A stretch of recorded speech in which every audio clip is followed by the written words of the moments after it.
Los salmos, una vida de adoración. Quiero dar lectura al Salmo 146, versículo 1, para hacer una introducción a esta serie de los salmos. Dice la palabra del Señor: Alaba, oh alma mía, a Jehová. Alabaré a Jehová en mi vida, cantaré salmos a mi Dios mientras viva. Oremos. Aleluya, oh Señor. Cómo nos invitas a alabarte, a adorarte desde nuestro ser, desde nuestro interior. Alabaré a Jehová en mi vida. Cantaré salmos a mi Dios mientras viva. Padre Santo, nos dirigimos y queremos venir a tu trono. Queremos, Señor, dirección, imploramos que tú tengas misericordia de nosotros. Te rogamos, Señor, en esta nueva serie, que tu Espíritu Santo pueda obrar en nosotros. Que cada vez que damos lectura a un salmo, cuando estamos sobre estos versículos para nosotros, sobre todo, Señor, tu iglesia cuando se reúne, pueda, oh Dios, ser instruido, pueda también estar sobre los salmos, orando, cantando, viviéndolo, aplicando a sus vidas. Pero en esta mañana, Señor, te rogamos que tú nos ayudes, tanto al predicador como al que recibe, a recibir de tu instrucción, a que tú, oh Dios, nos abras los ojos a la maravilla de estos salmos, y que te glorifiquemos con nuestras vidas, y tú seas, Señor, tú seas supremo en nuestro corazón. Gracias te damos, esto oramos en nombre de Jesús. Amén. Podemos tomar asiento. Nuestro Señor Jesús, cuando estuvo aquí en la tierra, en su estancia aquí haciendo ministerio, también conocía los salmos, y al final también murió con las palabras de los salmos en sus labios. Quiero dar inicio a esta nueva serie que va a ser por meses y por muchos años, y esta vez solamente voy a hacer una introducción general de cómo usted puede aprovechar de los salmos. Los salmos no solamente debe darse lectura o cantarse el día del Señor o los domingos como conocemos, sino que debiera ser una meditación a diario. Así que el título para esta enseñanza es Los Salmos, una vida de adoración. A lo largo de la historia, cuando el pueblo de Dios, cuando el corazón del pueblo de Dios ha estado delante de Dios, siempre ha habido canto, siempre ha habido alabanza, siempre ha habido música.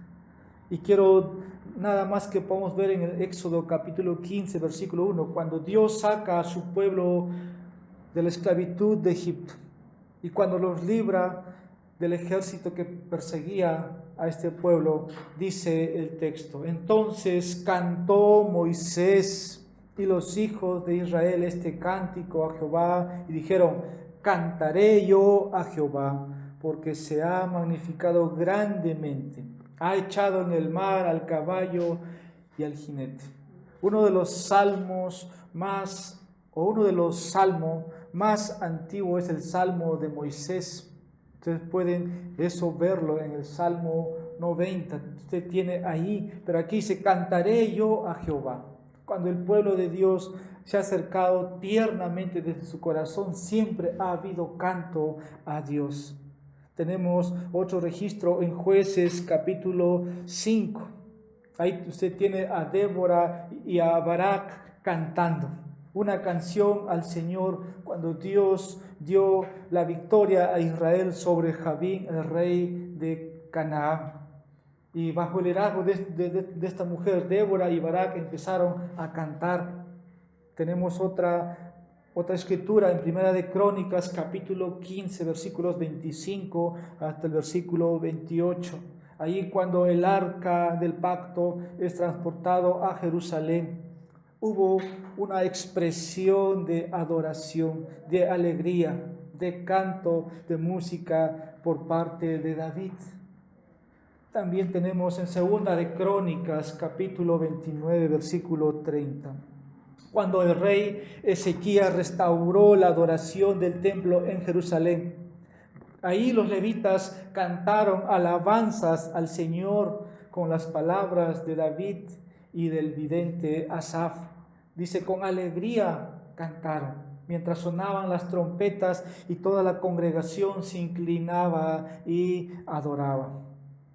Esto es solamente algunos versículos del Antiguo Testamento y podemos ir al Nuevo Testamento al concluir la cena del Señor. Justo antes de que Jesús y los discípulos salieran al monte de los Olivos, donde sería traicionado, dice Marcos capítulo 14, versículo 26, cantaron un himno. Cantaron un himno que según los comentaristas era el Jalel, que comprende de los Salmos 113 hasta el capítulo 118. Tenemos a Pablo y a Silas cantando himnos, alabanzas a Dios cuando están en la cárcel. A medianoche, en Hechos 16, versículo 25, se encuentra el registro. Estos hombres estaban anunciando el evangelio, fueron azotados injustamente y llevados a la cárcel. De repente, antes que suceda un terremoto, ustedes ven a estos hombres orando y cantando himnos de alabanza a Dios.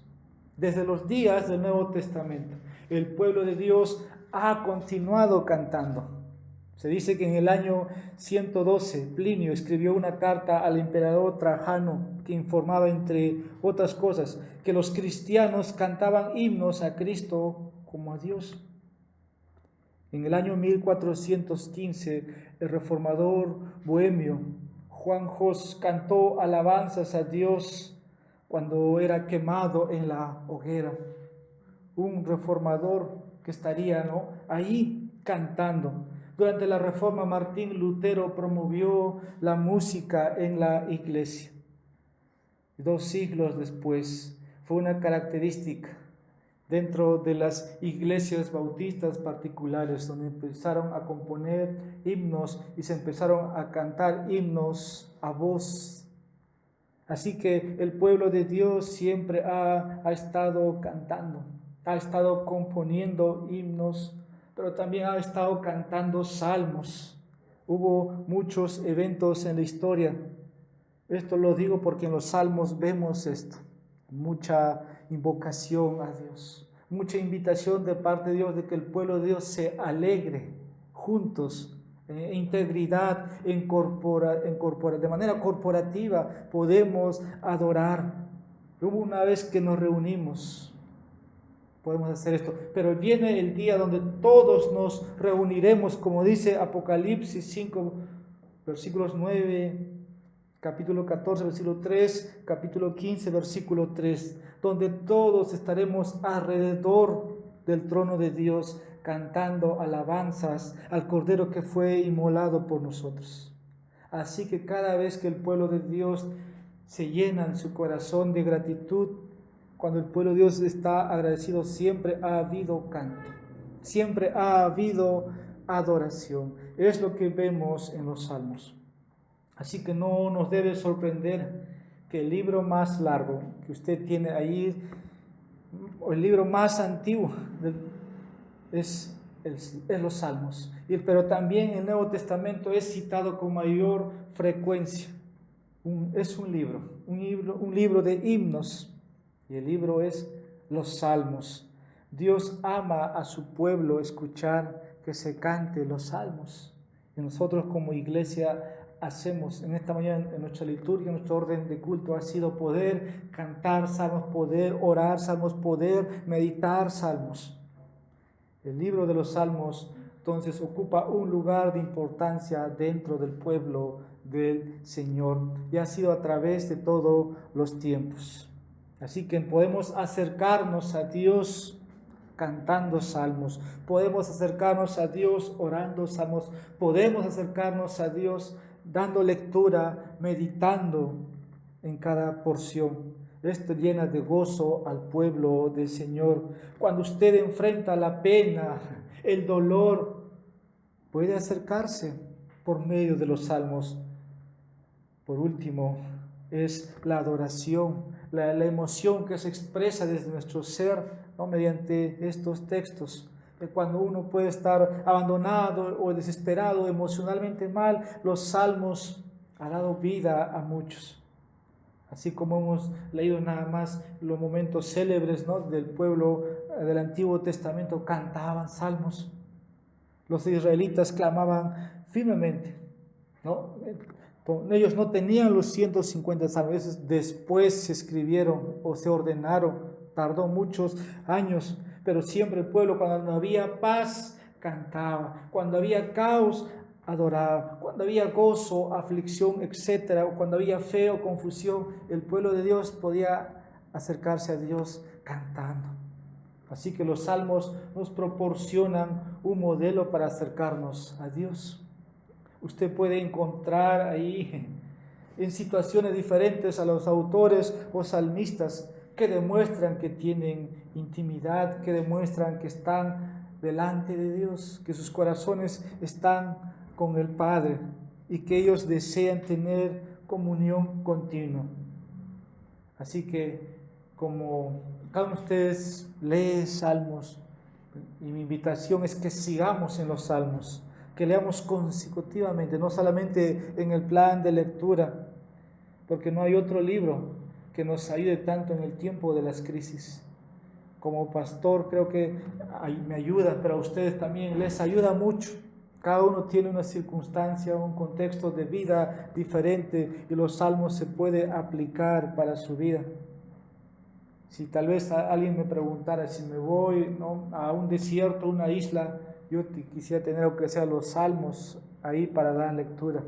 ¿Por qué? Porque en esos contextos, situaciones se necesita mucho y los salmos te ayudan. Así que en esta mañana yo quiero dar una visión general de esta serie que vamos a estudiar, como dije, por los años que vienen, porque son 150 salmos, estoy casi con 3 series, entonces por eso va a ser la demora, pero vamos a ir poco a poco. En esta mañana vamos a hacer una visión general nada más de los salmos, o llamaría como una introducción a nuestro estudio. Hay mucha información sobre lo que quiero hablar, pero yo quiero que ustedes puedan comprender de cómo uno puede beneficiarse al máximo en su propia lectura de los salmos. Y lo primero, quiero que veamos el título, los salmos, ¿de dónde viene? ¿Cuál es su origen? Salmos procede de una palabra griega que significa poema cantado con acompañamiento musical. Lo repito, salmos procede de una palabra griega que significa poema cantado con acompañamiento musical. El libro también se llamaría luego Salterio. El título en hebreo es Tehilim, significa alabanzas. Todos los salmos significa, o se ve esto, alabanzas, excepto el Salmo 88. Ahí contiene alabanzas, pero vemos ahí en ese salmo, por ejemplo, se refiere de manera general, tal vez el salmo más oscuro, pero hay alabanza.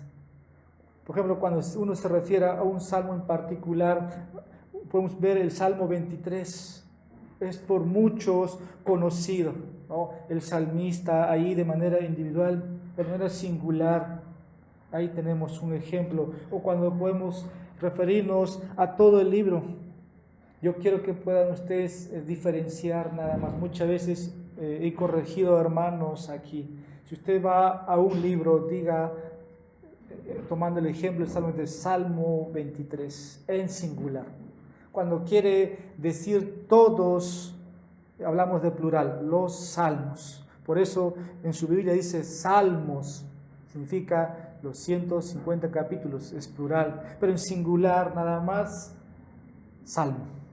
No diga, vamos a dar lectura al Salmos 23, no es correcto, sino Salmo 23. Es un ejemplo nada más.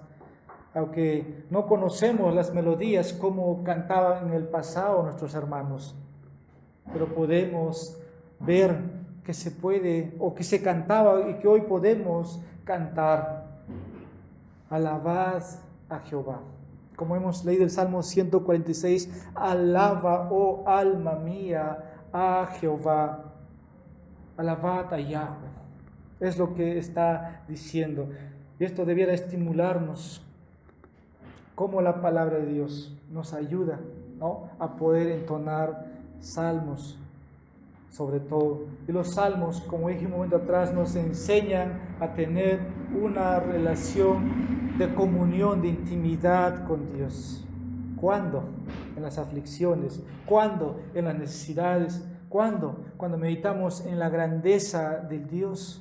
Aquí vamos a descubrir, habla del carácter de Dios, de los atributos de Dios, de su gloria, de su grandeza. Esto respecto a lo que es el título o el nombre, porque es Salmos. Segundo, cómo está ordenado, la estructura, el autor, las fechas y características.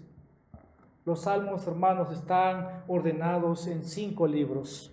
Así está ordenado el libro 1, que consta o en la ubicación del Salmo 1 hasta el Salmo 41. Libro 2, del capítulo 42 hasta el capítulo 72. El libro 3, del capítulo 73 hasta el capítulo 89. El libro 4, del Salmo 90 hasta el capítulo 106. Y quinto, del capítulo 107 hasta el capítulo 150. Ese es el orden o la estructura de los salmos. No solamente nosotros vemos de manera general, pero así está ordenado. Cada uno de los 5 libros concluyen con una doxología, lo que significa, ¿no?, el autor expone, ¿no?, celebra, y su voz se puede escuchar. Por ejemplo, usted ahí puede ver lo que significa en el Salmo 41, versículo 3. Hablo de las finalizaciones, ¿no?, cuando es la doxología, Salmo 41, versículo 3, en el segundo libro, Salmo 72, versículo 18 hasta el 20, ahí está la doxología. En el tercer libro, Salmo 89, versículo 52, cuarto, en Salmo 106, versículo 48, y el Salmo 150 es una doxología general, ¿no?, de todos los salmos. Es lo que el Salmo 150 dice: alabad a Dios en su santuario. Nadie sabe con certeza qué tema se seguía al organizar los 5 libros, pero creo que parece haberse ordenado o compilado de forma independiente unos a otros y luego reunirlos, ¿no?, juntarlos en un solo libro o colección, en una fecha ya posterior. Pero también hay salmos donde se repite o se puede duplicar. Por ejemplo, el Salmos 14 está en el libro 1, pero se repite con el Salmo 53, que pertenece al libro 2. Una porción del Salmo 40 está en el libro 1, pero se repite en el Salmo 70, que es parte del libro 2. Y las últimas mitades de los Salmos 57 y 60 están en el libro 2, pero estos se combinan en el Salmo 108, que pertenece al libro 5. Todo esto podemos verlo en la estructura, en el orden, cómo se ha ido detallando. Por ejemplo, el libro 1 está aquí dominado por el autor, que es David, que la próxima vez que toque predicar vamos a hablar de la bienaventuranza. Es por David, ahí y ahí se ve su experiencia, su propia experiencia. El libro 2 probablemente fue compilado por Salomón, que tiene que ver más con interés nacional como rey. El libro 3 vemos una descripción de la destrucción de Jerusalén 586 a.C. Y los Salmos 74, 79 y 98 tienen una referencia a este evento. El libro 4 puede haber sido también una vez más compilado por David y tiene que ver con la liturgia, con el orden en el tiempo que se cantaba, que está en el libro 1. Y el libro 5 también es litúrgico porque contiene varios salmos post-exílicos, o sea, después del exilio, ¿no? Una vez que el pueblo fue deportado 586 antes de Cristo y probablemente surgió, ¿no?, después de su regreso. Esto, como vemos, cómo está organizado. Cuando usted puede, tal vez tenga su Biblia de estudio o ciertas referencias o va a un comentario, puede encontrarse con estos datos. Y probablemente después del exilio, quien escribió haya sido un escriba como Esdras. Probablemente él fue quien escribió el Salmo 146 hasta el Salmo 150 como una conclusión. Y el Salmo 1 como una introducción. Y así se compilan los 5 libros en uno. En otras palabras, el libro de los Salmos, tal como hoy lo tenemos, no fue inmediato, sino fue un proceso, ¿no?, para que nosotros podamos tener, y creo que ha abarcado más de 1000 años. Comenzó con salmos individuales, siendo el más antiguo, como dijimos detrás, el Salmo 90 de Moisés, en el año 1400 antes de Cristo. El salmo más antiguo, el Salmo 90. Más de la mitad después fueron escritos por David. Luego, los salmos individuales se fueron, como dije, agrupando en colecciones que después serían leídos, abiertos en las sinagogas, serían memorizados por los niños, por todos. Ahorita vamos a ver a Cristo en los salmos. Yo creo que María enseñaba a Jesús los salmos y Jesús todo el tiempo sabía de memoria y cantaba y los enseñó a los discípulos. Esto es lo que vemos, cómo está organizado al final los salmos. Muchos salmos contienen, ¿no?, y nos hace ver a su autor ahí mismo cuando describe. Por ejemplo, el Salmo 3, Salmo 18, Salmo 34, esta característica. Un salmo tiene su título y en la parte inferior está, ¿no?, ¿quién es el autor del salmo y en qué momento se da lectura. Usted puede ver eso fácilmente en sus Biblias. En muchos de los salmos dice esto. Así que todo eso está para que podamos darlo o leerlo como debe estar. Está incorporado en los originales. Por ejemplo, el Salmo 89 dice, pacto de Dios con David, masquil de Etam Esraíta. Así se leía en las sinagogas, así leía el israelita y así nosotros debiéramos leerlo, así como está puesto. De estos títulos de los salmos aprendemos, por ejemplo, que David escribió al menos 73 salmos. Se dice, ¿no?, por ejemplo, esto en Hechos capítulo 4, versículos 25, 26 y Hebreos capítulo 4, versículo 7. Ahí podemos aprender también que escribió el Salmo 2 y el Salmo 95. Ahí vemos a David como el autor, desde Primera de Crónicas, capítulo 16, versículos 8 al 36, podemos suponer que también él escribió, como es el Salmo 96, el Salmo 105 y Salmo 106. ¿Por qué menciono por capítulos? Quiero que vean el orden, la estructura, el autor y las características de cada autor. No solamente abro el Salmo y ya, pero yo no sé cómo se desarrolló. Yo creo que hacer una introducción general o una visión panorámica nos va a llevar para que podamos tener un orden cuando usted quiera estudiar o quiera leerlo en familia o compartir con alguien. Por ejemplo, 2 grupos de levitas escribieron los salmos. Asaf, o sea, aparte de David, sus descendientes también, el Salmo 50, los capítulos 73 hasta el capítulo 83, y ahí podemos ver a los hijos de Coré también, ¿no? A los hijos de Coré, 10 salmos por ellos compuestos o como autores, Salmo 42, del Salmo 49 hasta el Salmo 44 hasta el 49, perdón, Salmo 84, Salmo 87, Salmo 88. Eso es lo que tenemos. Y esto ha sido compilado por los hijos de Coré. Por ejemplo, yo leí el Salmo 88, ahí dice Emán el Esraejita como su autor. Salomón escribió 2 salmos, el Salmo 72 y el Salmo 127. Pero en el Salmo 89 tenemos a Etán, el Esraíta escribió un salmo, es el Salmo 89. Moisés escribió un salmo, el Salmo 90. Los otros 51 salmos no especifican ningún autor. Algunos de los títulos de los salmos indican, ¿no?, los nombres técnicos para designar el tipo de salmo. Por ejemplo, cuando se quiere enfatizar el acompañamiento de cuerda, el Salmo 57 tiene este título.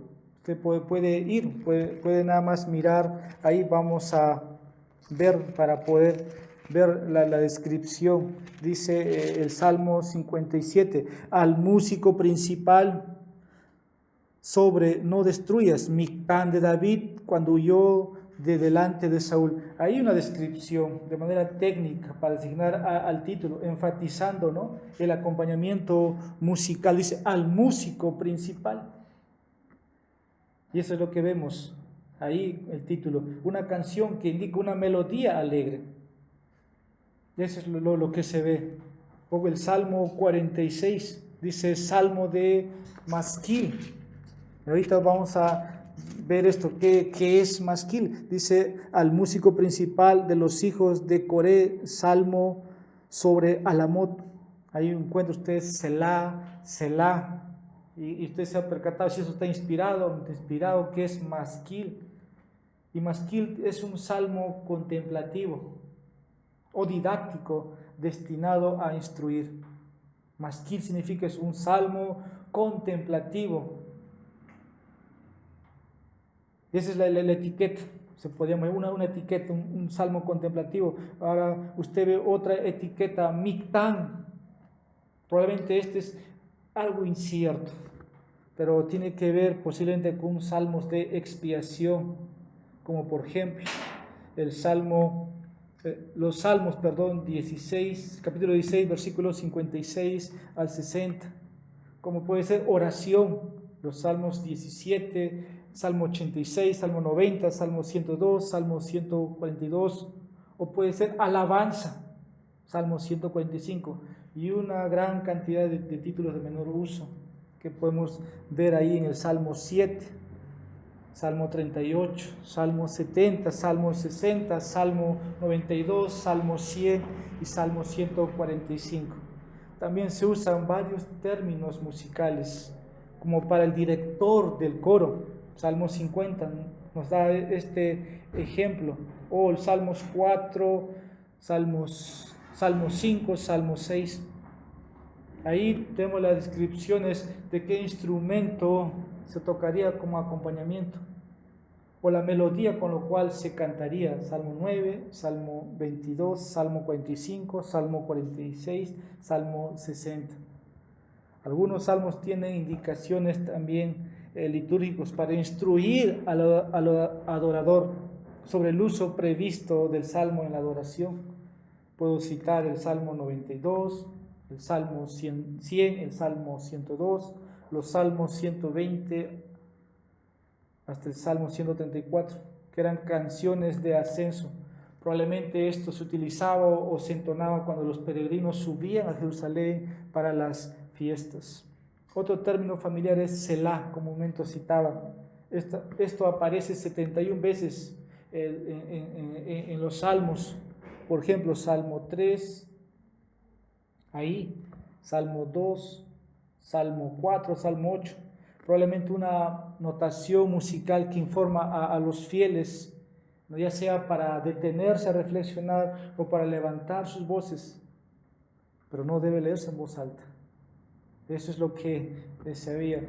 Esto es lo que estamos viendo, el título, la estructura, ¿no?, el orden, el autor, las características. Ahora, tercero, quiero que lo veamos también. Los salmos es visto como poesía. Y con esto quiero decir la poesía hebrea. La poesía hebrea. Los salmos son poesía. Cuando uno necesita estudiar la Biblia, no todos los libros tienen las mismas características, hay que conocer qué estamos dando lectura. Y los salmos en sí son poesía. Y necesitas, hermano, aquí entender algo sobre la poesía hebrea para comprender y apreciar los salmos. Y aquí un poco voy a ser tal vez más, no tan explicativo, sino que voy a dar lectura o el significado, lo que es definiciones. Por ejemplo, hay 3 elementos de la poesía hebrea que debes tener en cuenta cuando lees.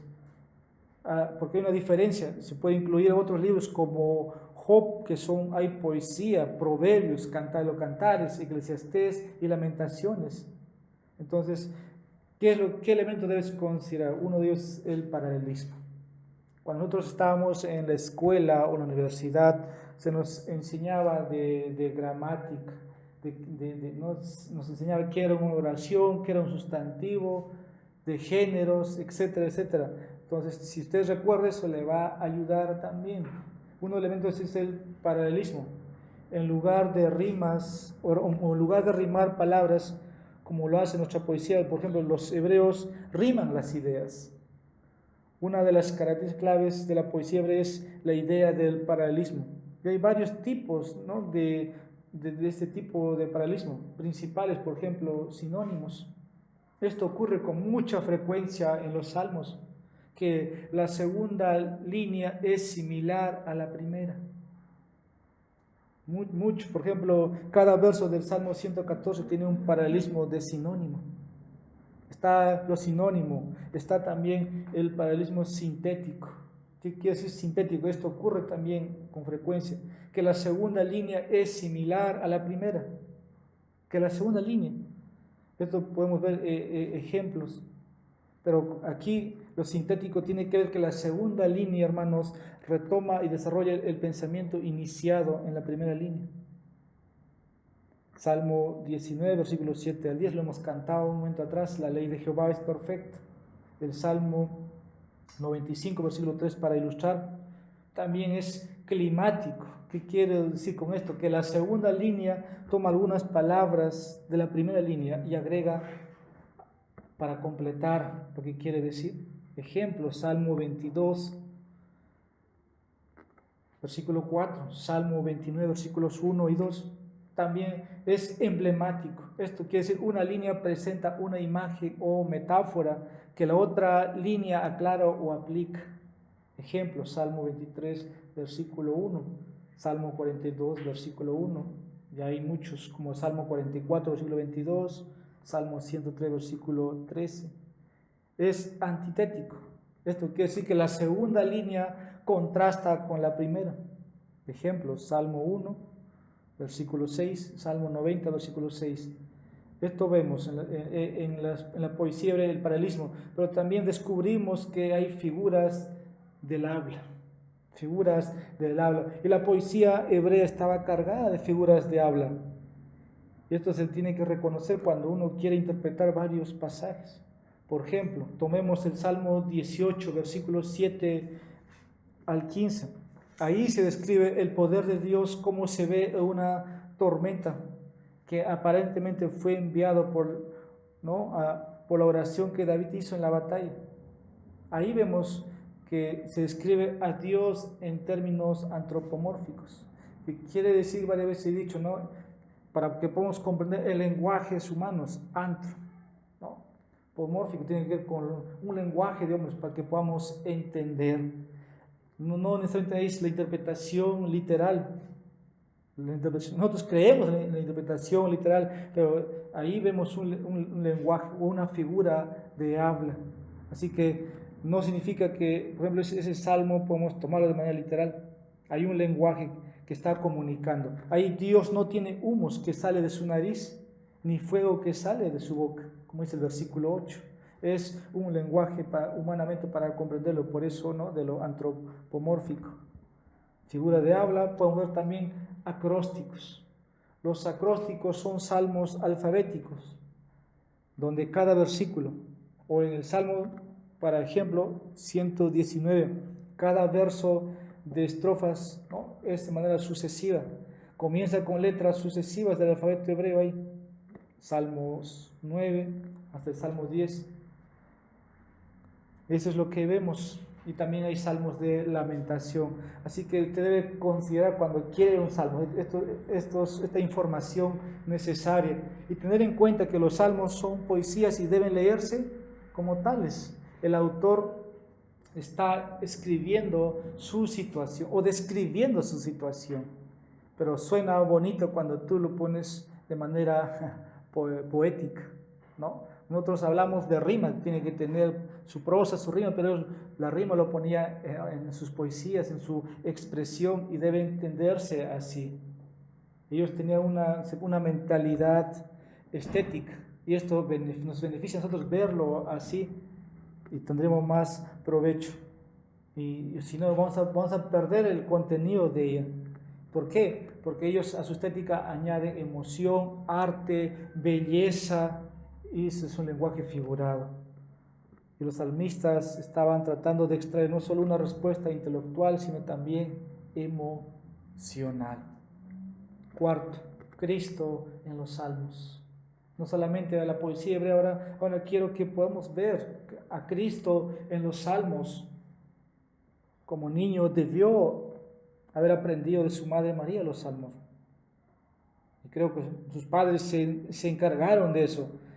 Yo creo que ella conocía muy bien. Por ejemplo, podemos ver el Magnificat, ahí cita 7 salmos favoritos. Jesús ahí, tenemos en los evangelios el Magnificat, pero ahí se cita, por ejemplo, el Salmo 89, Salmo 98, Salmo 107, Salmo 111, Salmo 113, Salmo 147. Por ejemplo, al cumplir los 12 años, Jesús le fue permitido ir al templo con sus padres, ¿no? Descendieron, ¿verdad? Y ahí usted tiene toda la narración. En el camino, ¿ustedes creo que solamente conversaban de lo cotidiano? Yo creo que hubo canto de los salmos. Y eso es lo que se hacía. Cuando los peregrinos avanzaban, ascendían o descendían, había entonación. Ahí se ve de Nazaret a Jerusalén. Ahí han estado cantando los cánticos graduales, Salmo 120 hasta el Salmo 134. Como después, como israelita, ahí israelitas participaban del canto en el atrio de la casa de su padre. Más tarde, cuando fue rechazado por los escribas, hablando de Jesús, él les reprendió y se consoló a sí mismo. ¿Y qué fue las palabras de Jesús? Citó el Salmo 118 cuando fue rechazado. La piedra que desecharon los edificadores ha venido a ser la cabeza del ángulo. Esto está en el Salmo 118, versículo 22. Un salmo que por lo más también cantó fue la noche previa antes de su muerte. Tenemos allí Mateo 26, 30, pero eso está el Salmo 113 hasta el Salmo 118. Y cuando hubieron, dice ahí Mateo, y cuando hubieron cantado el himno o el jalel, salieron al monte de los olivos. Ante el Sanedrín, también aquella noche apeló el Salmo 110. En la cruz lamentó su abandono de Dios con las palabras del Salmo 22. Usted ve el Salmo 22 ahí para finalmente exhalar su último suspiro, con las palabras de los salmos una vez en sus labios. Su última profesión de fe la tomó del Salmo 31. Padre, en tus manos encomiendo mi espíritu. Eso está en Lucas 23, versículo 46, pero estaba en el Salmo 31. Un salmo que quizá también aprendió de su madre María. Así que vemos cuánto Jesús aprendió de los salmos, cuánto nuestro Salvador aprendió de los salmos y que en cada situación los citaba. Cómo debió haber él visto también el sufrimiento de los demás salmistas, esos hombres pobres como David, como Salomón y todos los que sufrieron, esos hombres justos. Pero eso nada más llevaba, ¿no?, a que Cristo también iba a ser el punto culminante. Él iba a ser el que iba a sufrir tal sufrimiento. ¿Cuántos salmistas no se lamentaban de la opresión de los impíos y cuando Cristo vino no pasó eso con él? ese sufrimiento alcanzó la cúspide y sirvió a nuestro Redentor. Ahí vemos a nuestro Señor Jesús cumpliendo los salmos. Al principio sus discípulos no lo comprendieron, pero después Jesús los instruyó. Jesús los enseñó y después de su resurrección les volvió a recordarles los salmos. Y dice Lucas capítulo 24, versículo 44, que era necesario que se cumpliese todo lo que está escrito en mí, en la ley de Moisés, en los profetas y en los salmos, dice Lucas, el evangelista. Entonces vemos a Jesús ahí, dijo de los salmos que hablaban de él, ¿no? Lucas 22, versículo 44, una vez más, vemos así en el Salmo 22, es el Salvador crucificado. Vemos en el Salmo 23, Él es el pastor, que está en Juan 10. Vemos en el Salmo 40, versículos 6 al 8, que Él es el sacrificio. Hebreos 10 nos habla de 1 hasta el versículo 10. El Salmo 110, Él es el sumo sacerdote. Vemos ahí Hebreos 7, versículos 17 al 21, y en el Salmo 118, hasta el versículo 22 y 23, Él es la piedra, que sería citado en Mateo 21, versículo 42, y después los apóstoles citarían. Y el Salmo 2, es el Rey que viene. Y eso podemos verlo en Hechos capítulo 4, versículo 25 al 26, Hechos 13, versículo 33. Esto es Cristo en los Salmos. Ahora, ya para ir avanzando, hay muchos temas en los salmos. Algo que yo en los años fui aprendiendo es esto: no podemos hacer doctrina en los salmos. Tengan mucho en cuenta esto. Hay doctrina, se puede explicar doctrina en los salmos. Por ejemplo, muchos hacen doctrina del Salmo 150, ¿no? Y la doctrina de la danza. Y usa el Salmo 150 como su argumento. Yo estoy diciendo que no podemos hacer doctrina en los salmos. Podemos ilustrar doctrina, podemos aclarar. Para tomar doctrina tenemos que tomar un libro doctrinal, irnos al Nuevo Testamento. Así que, ¿qué temas? Es mi quinto punto, temas. Y hay una serie de temas, hermanos, que se desarrollan a través de los salmos. Y nada más, permíteme bosquejar aquí solo 5. Primero, el carácter de Dios. Los atributos de Dios a menudo en los salmos exaltan a Dios. Su justicia, cuando el pueblo de Dios o la multitud o de manera individual claman por justicia, se ve en respuesta a la oración de los sufrimientos de los justos, no de un Dios justo. Su poder, salmos que habla desde la creación hasta la liberación de los hombres, su soberanía, su misericordia, su fidelidad. Lo vamos a ver, hermanos, todo esto como ejemplo. Salmo 25, versículo 8. Salmo 10, versículo 63, versículos 2 y 3.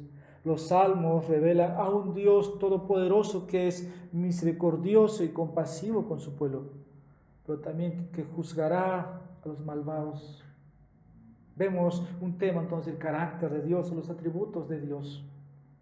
Vemos otro tema, el reino de Dios. El reino de Dios, nosotros tenemos que tener un concepto del reino de Dios.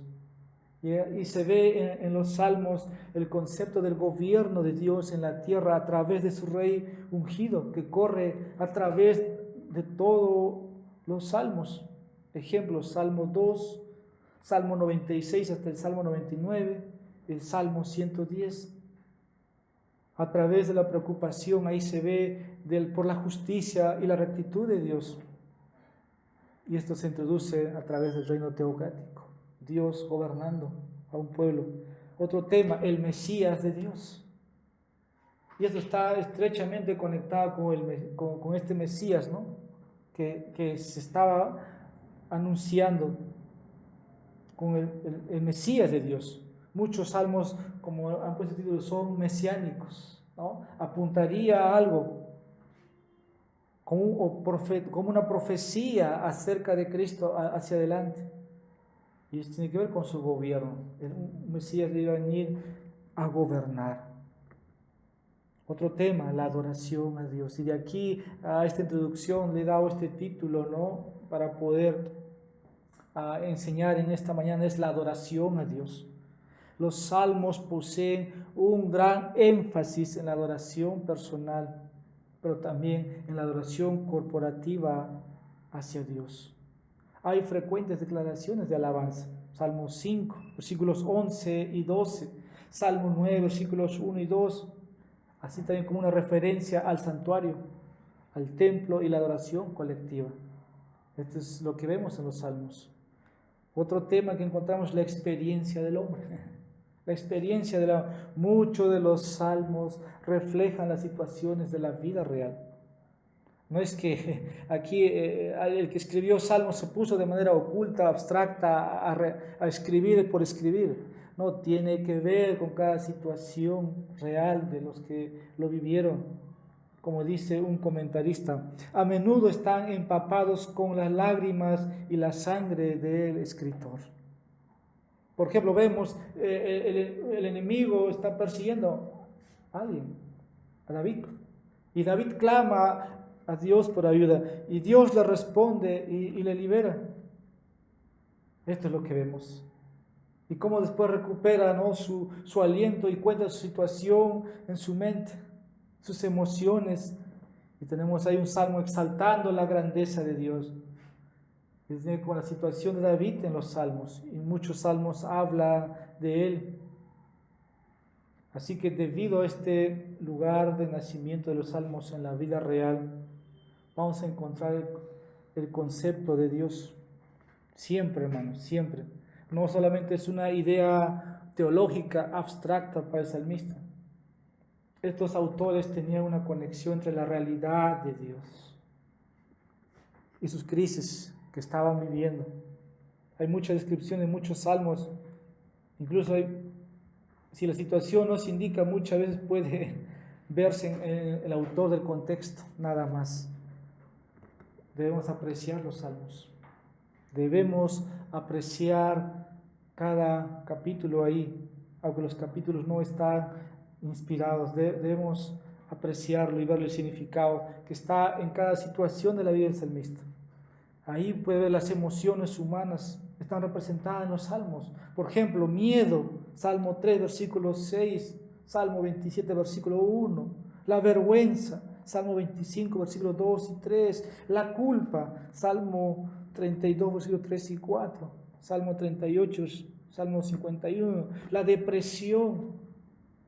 Y no pasamos nosotros por eso. Yo pregunto, la iglesia sí pasa, Salmo 42, versículo 43, el sentirse abandonado por Dios. Hay más de 13 salmos que hablan. Cuando uno está impotente, Salmo 18, versículo 4 y 6, el ser traicionado y atacado por aquellos en quienes confiaba.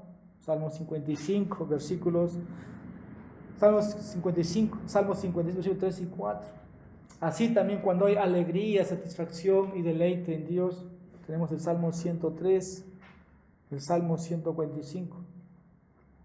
Lutero dijo que estos himnos nos permiten mirar directamente al corazón de los santos de Dios. Y tenía razón. No solamente están estos temas. Ahora quiero que podamos tomar algunas lecciones para nosotros. ¿Qué lecciones podemos tomar? ¿Qué podemos aprender? Y quiero centrarme nada más en 4 principales. Primero, la importancia de la alabanza. La importancia de la alabanza. Los salmos están llenos de alabanza y exhortaciones a alabar a Dios. Por eso cada vez que el director, ¿no? o aquel que preside aquí el culto lee un salmo, no sé si ustedes se han podido percatar, hacemos la invocación por medio de los salmos. Uno puede acercarse a Dios, a reflexionar, a meditar, a orar, a cantar el salmo. No estamos dando lectura en vano a los salmos. Usted tiene que fijarse eso. Muy aparte que usted ya vino preparado a escuchar.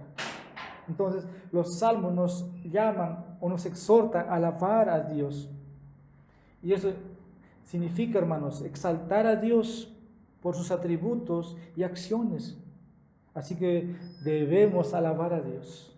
Debemos conocerle tal como se revela en su palabra. Y debemos estar involucrados. Debemos estar involucrados en conexión con Dios a medida que experimentamos cada situación. Pero también vamos a ver que los salmitas conocieron a Dios de esta manera. Necesitamos poner más énfasis, ¿no?, en la alabanza, en la vida cristiana. ¿Qué lección aprendemos también? La oración es importante. La oración es importante. Muchos de los salmos son oraciones clamadas a Dios desde el crisol de la vida. Cuando empezó esta iglesia hace un año atrás, dijimos que en los cultos de oración íbamos a dar lectura a un salmo y íbamos a orar el salmo. Y fue la práctica inicial. Eso es lo que hicimos. Y los salmos son oraciones. Los salmos nos muestran esto, hermanos, no es otra experiencia. Tú ves hombres que pueden estar en tinieblas o en el abismo, en una crisis, pero de repente están arriba. Eso es porque estaban orando y el Señor los ponía donde tenían que estar. Debemos verlo esto, hermanos. Vemos también la adoración corporativa. Es importante. Otra lección, la adoración corporativa es importante. En los salmos vemos esto. No hay otra manera de ver. En los salmos vemos que la adoración corporativa no es suficiente que usted se siente, ¿no?, solo a adorar, elogiar a Dios. Es importante, debe hacerlo, pero necesitamos adorar como iglesia. Eso es lo corporativo. Y cantar juntos las alabanzas, juntos los salmos. Y eso es lo que hacemos cada domingo. Esto trae gloria a Dios. Los salmos son el libro de adoración corporativa de Dios. Otra lección, ya para ir finalizando mi parte final, la belleza y la creatividad de los salmos son importantes. Como dijimos, describe no solamente de la manera poética, pero son importantes. ¿Y por qué quiero decir esto? Nuestro Dios es el creador de la belleza. Es un Dios infinitamente creativo. Vemos su obra en el mundo natural.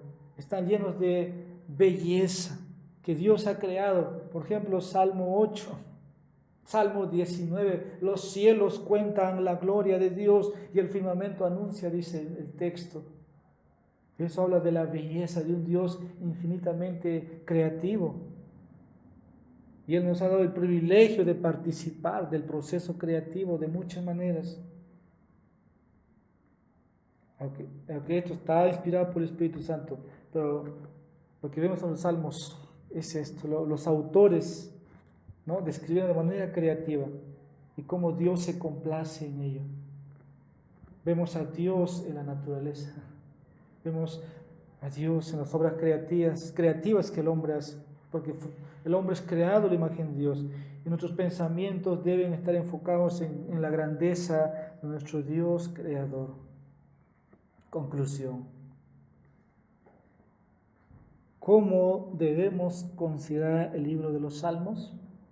A manera de pregunta. Tú tienes que responder. ¿Cómo debes considerar el libro de los Salmos? ¿Solo son utilizables los domingos en la iglesia y rara vez en casa se puede leer la Biblia? ¿O como persona normal en la vida corriente, como ves a todos los salmistas, puedes también hacer uso a lo largo de toda la semana? Tú tienes que dar una respuesta. Y aquí tengo algunas aplicaciones. Lea los salmos devocionalmente. Esto va a ser de provecho. Lea, hermanos. Yo tengo años leyendo y es de mucho provecho. Los salmos, los proverbios son separados muchas veces por lecturas ahí en nuestro plan, ¿no?, que tenemos, pero usted lo puede leer. Intente leer un salmo, un proverbio por día. Y cuando termine, empiece de nuevo. Léalo devocionalmente. Luego, medite continuamente. Medite repetitivamente los salmos para desarrollar un corazón ante Dios. Recuerde, el autor principal era un hombre, según el corazón de Dios. Eso dice Dios de David. Memorice los salmos. Memorice los salmos. Yo he visto a muchos hermanos citar de memoria capítulos enteros y yo me admiro de ellos. Y es el ejemplo que debiera usted seguir. Memorice los salmos, no memorice otras cosas. Muchos salmos enteros y porciones merecen el esfuerzo de memorizar. Si luchas con la depresión, memoriza sobre la alegría y alabanza. Si luchas con la ansiedad, memoriza sobre el versículo sobre la paz, la libertad del miedo y la confianza en Dios. Apúntalos y léelos a menudo hasta que los conozcas. ¿Qué más? Canta los salmos. Canta los salmos. Muchos de los salmos ahora se pone música y creo que esto hace bien, porque no sabemos la melodía antigua con la cual se cantaba, pero también es una buena idea memorizarlos. Y si tienes una inclinación a la música, considera poner música a los salmos. Ora los salmos. Y con eso estoy terminando. Ora los salmos. Eso es lo que vemos en los salmos. Si no sabe usted orar, tome un salmos y hágalo suyo. Dice Salmo 25, versículo 4, hazme saber tus caminos, oh Señor, enséñame tus caminos. Cada salmo usted lo puede convertir en su propia oración. Conviértalo en su oración. Eso lo puede hacer todos los días. Que alguien diga, no sé orar, ahí tiene. Esto le va a ayudar grandemente en su vida. Juan Calvino comienza en su obra de la institución religión cristiana con esta declaración profunda. Casi toda la sabiduría que poseemos, eso es decir, sabiduría verdadera y sólida, consta de dos partes, el conocimiento de Dios y de nosotros mismos. Y los salmos, hermanos, nos llevan a conocer profundamente en ambos aspectos de la sabiduría. Pidamos que Dios nos enseñe acerca de sí mismo y de nosotros mismos mientras estudiamos los salmos en los próximos meses y años. Vamos a agradecer al Señor por esta introducción a los salmos, aunque debe ser muy pesado por capítulo. Si usted sabe qué encuentra en tal capítulo, está bien, pero si no, le es pesado. Y es hora de poder estudiar los salmos. Vamos a agradecer al Señor. Bendito Padre, te queremos dar gracias en esta mañana. Oh Padre, quien habla como quien escucha esta mañana la instrucción, el consejo que vemos en los salmos, es para nuestro bien. Te rogamos, Señor, así como tomamos el agua o comemos el pan físico, podemos tomar los salmos, podemos comer los salmos, podemos orarlo, cantarlo. Gracias por haberlo inspirado y también haberlo dejado para nosotros. Toda la escritura es útil para nosotros. Ayúdanos, Señor, a tener una comprensión y que te conozcamos más. Y también nos hagas ver nuestra naturaleza. Y al ver, Señor, cada uno de nosotros quiénes somos, podemos buscarte. Porque no tenemos a quién ir. Aleluya. Alaba, alma mía, a Jehová. Gracias te damos. En Jesús oramos esto. Amén.